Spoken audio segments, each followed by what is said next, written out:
Assalamualaikum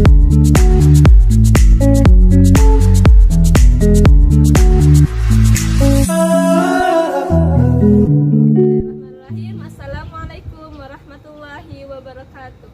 Apa kabar anak-anak? Semoga kalian dalam keadaan sehat semua ya.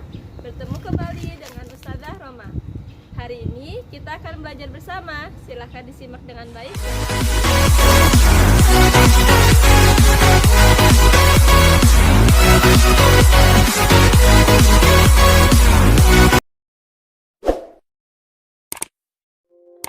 Bismillahirrahmanirrahim. Halo anak-anak, apa kabar semua? Semoga kalian dalam keadaan sehat ya. Bertemu kembali dengan Ustazah Roma dalam pelajaran PJOK, Pendidikan Jasmani, Olahraga, dan Kesehatan. Sebelum masuk pada materi, mari kita berdoa terlebih dahulu.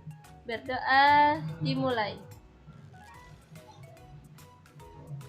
Berdoa selesai. Hari ini kita akan melanjutkan pembahasan materi di tema 8 peristiwa alam dengan 2 subtema, yaitu subtema 3 penghujan dan subtema 4 bencana alam. Adapun materi kita hari ini yaitu pengenalan aktivitas penyelamatan di air. Sebelumnya, Ustazah ingin mengingatkan anak-anak untuk terus menerapkan 3M. Mencuci tangan pakai sabun, memakai masker, menjaga jarak, dan menghindari kerumunan. Adapun kompetensi dasar pembelajaran kita hari ini yaitu 3.7 dan 4.7. Sedangkan tujuan pembelajarannya yang pertama, setelah anak-anak mendengarkan penjelasan dari Ustazah, anak-anak diharapkan mampu melakukan aktivitas penyelamatan di air dengan benar. Yang kedua, anak-anak juga diharapkan mampu menjelaskan prosedur keselamatan dalam aktivitas air dengan benar. Dan tujuan pembelajaran yang ketiga, dengan aktivitas berjalan di pinggir sungai sambil memegang tali, anak-anak diharapkan mampu mempraktekkan prosedur keselamatan dalam aktivitas air dengan tepat. Baik, kita langsung masuk pada materi. Tapi sebelum itu, kita akan melakukan pemanasan terlebih dahulu. Pagi hari pada musim hujan. Di pagi hari ini, cuaca cukup cerah. Matahari bersinar tidak terlalu terik. Benny mengajak teman-temannya bermain di kolam renang. Kesegaran air membuat tubuh kita sehat. Benny, Udin, dan Edo sudah berganti pakaian. Mereka melakukan pemanasan terlebih dahulu. Mereka menggerakkan badan sambil bernyanyi pundak dan kepala. Nah, jadi saat kita akan melakukan olahraga atau saat melakukan aktivitas di dalam air, kita harus melakukan pemanasan terlebih dahulu ya anak-anak, agar tubuh kita tidak cedera dan tidak mengalami kram saat di dalam air. Nah, pernahkah anak-anak bermain di kolam? Atau pernahkah anak-anak bermain di dalam sungai? Apa saja ya kegiatan yang kalian lakukan?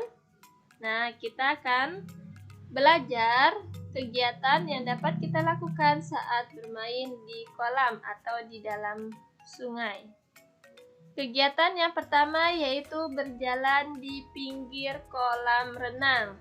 Nah, Benny belum pandai berenang, akan tetapi Benny senang bermain di dalam kolam renang. Benny memilih kolam yang dangkal.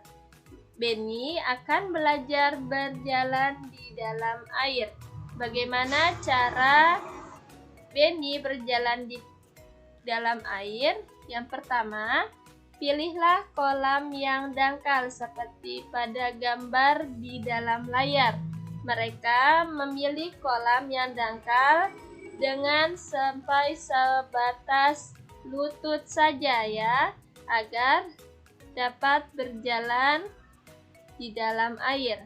Yang kedua, lakukan belajar berjalan di pinggir kolam terlebih dahulu. Anak-anak harus melakukannya dari pinggir, tidak boleh langsung di tengah kolam ya. Lalu, lakukan sambil berpegangan di pinggir kolam. Dan berjalanlah mengelilingi pinggir kolam terlebih dahulu. Jadi, berjalan di pinggir kolam renang ini dilakukan oleh pemula seperti anak-anak yang masih kecil agar nantinya berani masuk ke dalam kolam.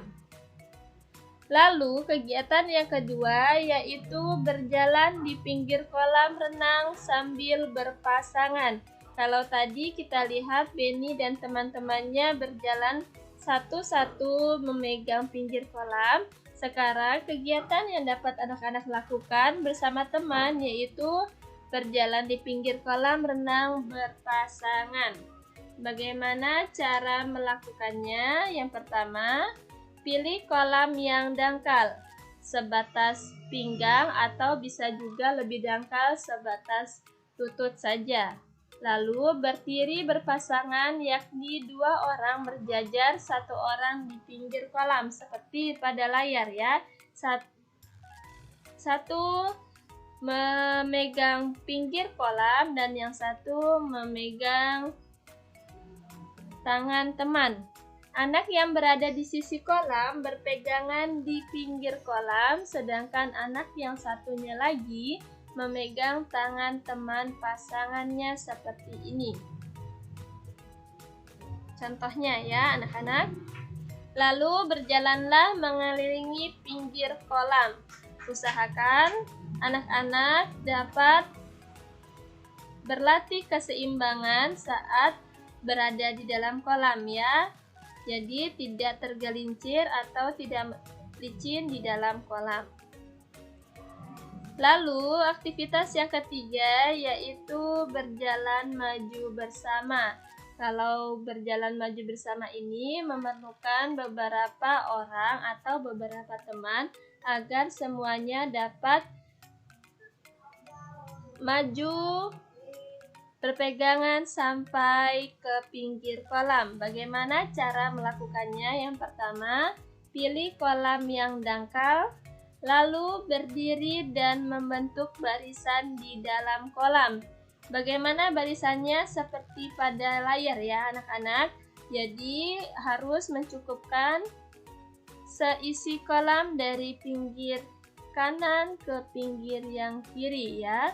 Lalu anak yang berada di sisi kolam berpegangan di pinggir kolam.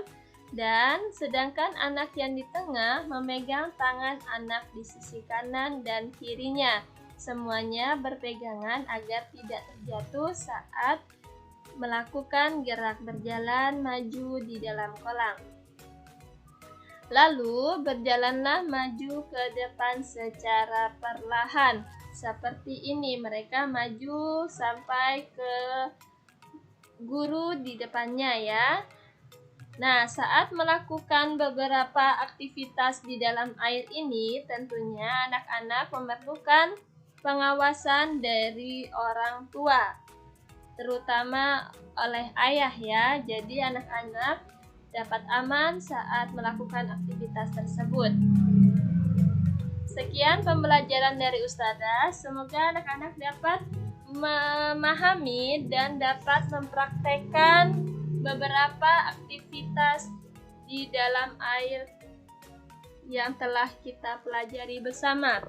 Usahakan anak-anak melakukannya bersama kakak atau orang tua agar lebih menyenangkan. Sekian dari Ustazah, terima kasih dan selamat belajar.